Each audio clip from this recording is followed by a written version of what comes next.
What happens to the world-famous tram cars in the off-season? That is one of those questions I get every single year because everyone knows that during the summertime, they pretty much live out on this boardwalk. So what happens in the wintertime? Do they just shut them off and unplug them? Do they hide them somewhere? Well, today we're going to answer that question and take you back to the sleepy tram cars to give you a quick little tour of the shop. Before we get started, make sure you subscribe, you turn on notifications, and you give this video a thumbs up. A special thank you out to my patrons at patreon.com. It's because of them we can make fun videos like this, even in the wind. I know I could see the phone kind of going crazy. If you want to support this channel and have your name at the end of the video, all you have to do is click the links in the description below. Anyway, let's go ahead and get started. If you're up here on the boardwalk, say at 11:30 in the morning and you're standing right here, you may notice that there are tram cars just sitting here, usually one facing that direction and one facing this direction.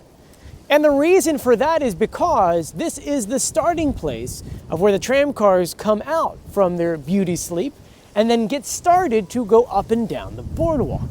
But why is that? Technically speaking, there isn't a name for this pier. So that's why when we talk about it, I call it Dinosaur Beach because that's what it was for me in the 90s. For you, it could be Hunt's Pier. But Maurice Piers is the one who actually owns it right now. And this is where they do all of their maintenance, whether it is taking rides apart, maybe repainting them, maybe, roller coaster stuff. Like, for example, they take down all of the cars and they put them in these buildings back here so they can either paint them, fix the wheels, replace the wheels, or paint tracks and things like that. That's what these buildings are for. Plus, they have a storage unit back here so they can bring things in the off season. But one of these buildings back here have a very different purpose. It houses all 8 of the Wildwood Tramcars. And today, with special permission, we're going back there to give you guys a cool little view of what they look like. So we've made our way back to where the tram car shop is. This is where these tram cars sleep for the off season. Let's head inside. As we walk in, you'll notice that it is very quiet in here.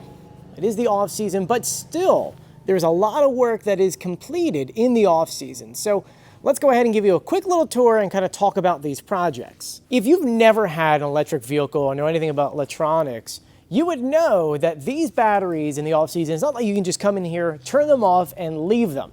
You have to keep some kind of energy inside of these batteries. So crews in the off season do a few different things with them. One is that they keep them charged or they recharge them so that there's still life inside of them, and then they maintain them. While there are 8 of these tram cars, there's about 20 of these batteries. So in the off season, if they come in here, they have to charge them and then they have to do maintenance on the batteries. Speaking of batteries, this is what a battery looks like. Strange, right? Now you know why there is this massive cover on here. That's because the battery pack is massive. This one's from 2020, and if you actually look inside, it looks like they're almost like car batteries that they string together.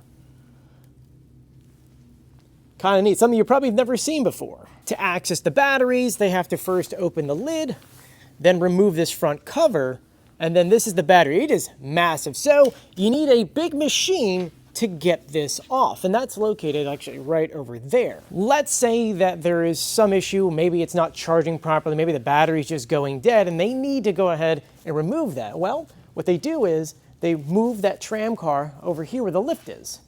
Okay, you can see that lift, and then they pick up those batteries and they move them in and out. You can see some of these other batteries. There's 1, 2, 3, 4, 5, 6 going all the way down. And they just pick them up and they move them out. You see some of the different years, 2014, 2016, 2013. And this is where they'll do maintenance on them. Take them apart, put them back together. This one is 2022. And that's not the only maintenance that goes on. They go through all the tires to make sure they're good to go. There's nothing wrong with them. They're not raw. Remember that the tires on these cars, the ones back here, the gondolas, they don't turn, so it's not like you can rotate them.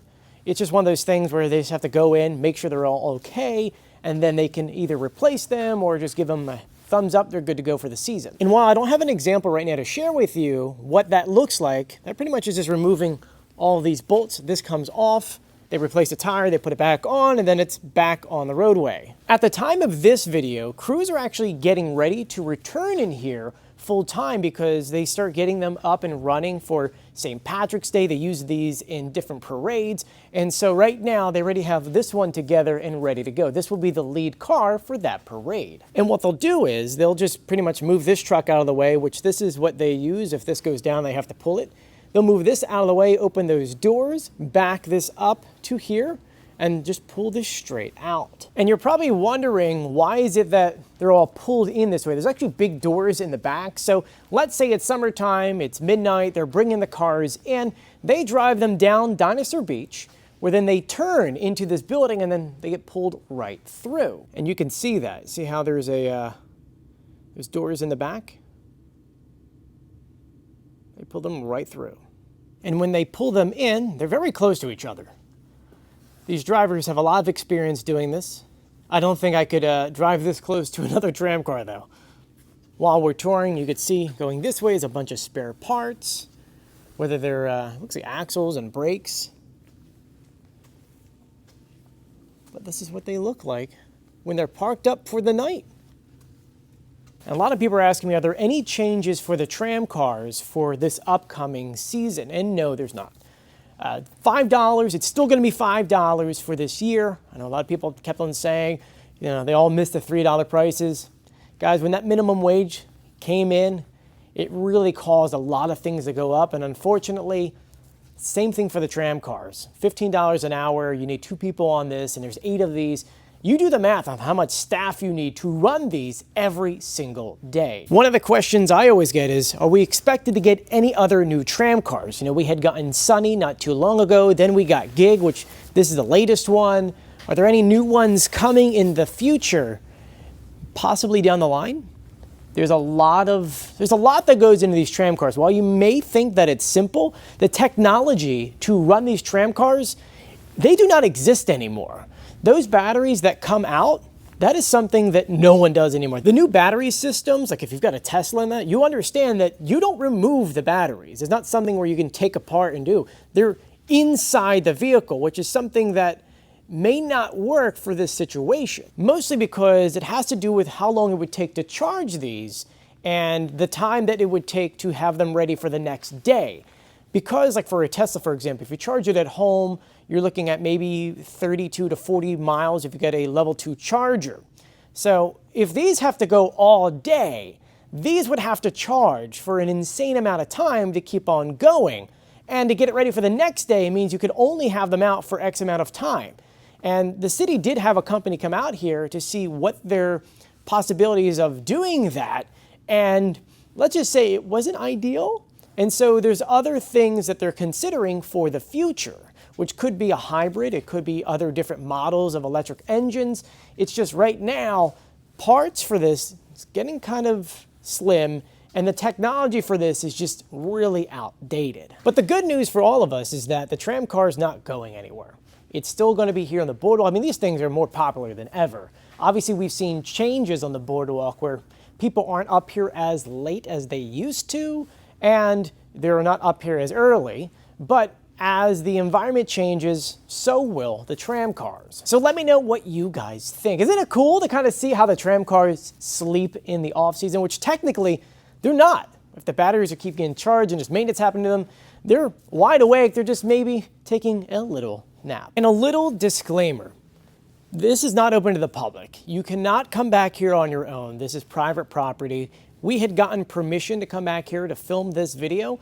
So if you're thinking of coming back here, that's a big no-no. I'm telling you that now. I'm putting out my disclaimer now. I don't want you to think that we could go back. No, this is an inside look that you can only get because we had gotten permission to come back here. Anyway, I want to thank you for joining me. If you haven't done so yet, please subscribe, turn on notifications, and give this video a thumbs up. As always, I'll see you on the beach, which is actually like literally right there. So I'll see you on the beach. See you later. Bye. Cool.